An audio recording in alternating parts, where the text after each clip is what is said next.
Hi guys! Hello Aquarius! Welcome dito sa aking channel, Palaran 888 Aquarius. Alamin natin kung anong messages, vibration, gabay energy para sa lahat. Victim consciousness, patience. Okay. Aquarius, may isang tao nakadil ka dito na posibleng masyadong pabiktima siya. Okay? So, ang taong ito, sinasabi na posibleng naghahanap siya ng gulo or pwedeng masyado siyang feeling biktima, 'di ba? Yung manipulator, 'di ba? So dito sinasabi na huwag kang mag-alala, hayaan mo lang kung ano yung ginagawa ng taong ito. Be patient, balance, magpasensya ka. Kasi wala kang panalo dito sa taong ito kasi manipulator siya. Ang gawin mo, hayaan mo lang, let go, let God, let it flow. Ipag-pray mo na lang. Kasi yung totoo ay lalabas yan. Okay, break free.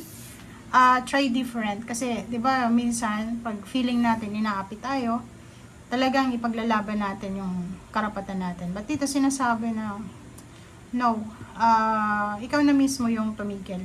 Ikaw na mismo yung i-let go mo, Aquarius, kung ano yung situation, and hayaan mo yung Panginoon, siya yung magbigay justice. Kasi lalabas naman yung katotohanan dyan. Kahit taon pa yung lumipas or kahit buwan or dekada, lalabas at lalabas ang katotohanan. At maniwala ka na may karma. It's either good or bad karma. Okay. First card natin is King of Gabriel. So yun, same din dito sinasabi na keep your eyes on the big picture. Doon tayo sa result. Huwag tayong masyadong nakafocus sa journey natin na parang every time nahihirapan tayo, gusto na nating isuko, i-give up. Dito sinasabi na kailangan mong ituloy. Kahit na feeling mo hopeless and helpless ka na, tuloy mo pa rin. Okay, Six of Michael. So, makikita mo dito, Aquarius, yung liwanag sa end of the tunnel. Makakahinga ka ng malalim, kasi posibleng makukuha mo yung tamang solusyon, tamang answers, tamang resolution, or yung tamang resulta. Okay? So, mayroon ditong posibleng bagong plano, travel plans, relocation, bibili ng sasakyan, or pwedeng mag-rent ng sasakyan or ano pa man. Congratulations daw. Okay? Aquarius, congratulations kasi you've done a wonderful job. So, it's time na para sa next project, next award, next scholarship, or promotion. So, if nag-manifest ka ng ganyan, parating yan sa'yo. Dito sinasabi na kinakailangan mong planuhin lahat kasi parang masyado kang nag-multitask. Yung pinagsasabay-sabay mo yung lahat. So, dito sinasabi, planuhin mo. There's so much to accomplish. Dahan-dahanin natin. Huwag nating madaliin. Okay? Ace of Gabriel. So, nakikita ko sa'yo dito na makakatanggap ka ng regalo. It's either new opportunity sa job, or it's either inspiration, love, or pwedeng sa career. And magkakaroon ka ng chance na magawa kung ano yung gusto mo. Freely. Okay? So, dito sinasabi na iwasan natin yung sobrang pag-analyze. Lalo na kung may hindi tayo makuha-kuhang desisyon. Mag-isip tayo, but iwasan natin yung spending too much time para sa pag-iisip. And yun, release the past. Okay? Time heals all wounds. So yun, magiging maayos din, Aquarius, ang lahat. So, stay on the positive side. On the positive side. Okay? Release the past. So, safe na safe daw na magtiwala sa ngayon. Marami kang ma-accomplish. So, dahan-dahan lang. Dahan-dahan lang. Huwag tayong magmadali. Ito naman yung 3 of Raphael. Maraming rason ka para mag-celebrate. It's either announcement of birth, new relationship, graduation, may mga nakapasa ng board exam, bar exam, parang gano'n. So, congratulations sa inyong lahat. And dito nakikita ko na hindi lang sa financial, hindi lang sa emotional, yung happiness, yung joy, yung completion, yung fulfillment, yung satisfaction, kundi spiritual. Kasi nakikita ko na mas magiging sobrang close yung connection mo sa spiritual sa ating Panginoon, and ikaw yung magsisilbing liwanag sa ibang tao.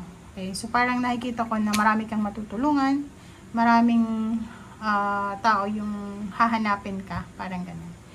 Next is you can do anything right now. Lahat daw ay kaya mong magawa. Okay? Go after what you want. Marami kang ma-attract na tao. Maraming lalapit sa'yo. Maraming magkakagusto sa'yo. Maraming gustong tumulong sa'yo. Maraming gustong makipag-collaborate sa'yo. And 5 of Gabriel, isang challenge ang posibleng mariresolve mo. So, kung ma-resolve mo to, umalis ka na dyan sa sitwasyon na yan. Stay away from drama. Drama.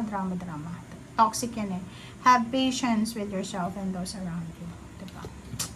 Huwag mong sayangin yung oras mo sa drama na yan. And 9 of Ariel, yun, diba? Dito ka mag-focus. Lahat ng pangarap mo ay posibleng matupad. So, yung hard work mo ay hindi yan masasayang. Yung hard work mo ay magdadala ng positive result. Okay. Ang ganda. Ang ganda-ganda. Next card natin is New Beginnings. Wow! So, may pagkakataon ka, Aquarius, na makapagsimula ng buhay, ng magandang buhay. Mahahanap mo yung purpose mo dito sa mundo.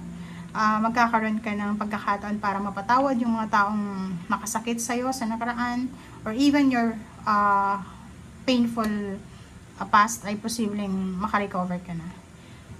Yung pag-aalala mo ay useless yan. So, instead na mag-alala ka, mag-focus ka sa new beginnings, mag-focus ka sa solusyon, focus ka sa outcome. Alisin mo alisin mo yung sarili mo sa drama na yan, alisin mo yung feelings of regret, yung guilt or worry, okay? Next is 8 of Ariel. Nakikita ko sa'yo dito yung may iba sa inyo na makakapag-desisyon na mag-aral, mag-seminar, and nakikita ko sa'yo dito na meron kayong kailangan na gawin. Okay? Consider additional education or training. So, nakikita ko na sobrang kang thankful and grateful din dito kasi yung financial success ay posibleng mapapasayo yan. May promise of retirement dito in a rich, rewarding family life ang posibleng makuha mo. Wow! Next card natin is isang new exciting challenge, new contract, documents, renewal of contract, parang ganun, na kailangan mong bigyan ng pansin. Okay? So, it's your lucky day today. Mga new resources of money, time, support, friends, relocation, change of job, promotion, salary increase, ay posibleng mangyari yan. Okay? So, nakikita natin dito yung balance.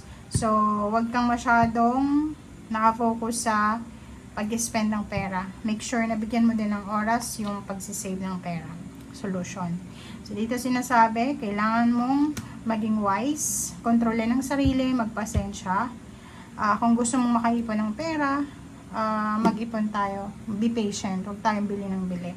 Kung gusto din nating emotionally mas save yung relationship, forgiving. Kailangan natin mag-forgive. And if tayong kailangan humingi ng tawad, as the apology. Okay? Thank you guys. Bye!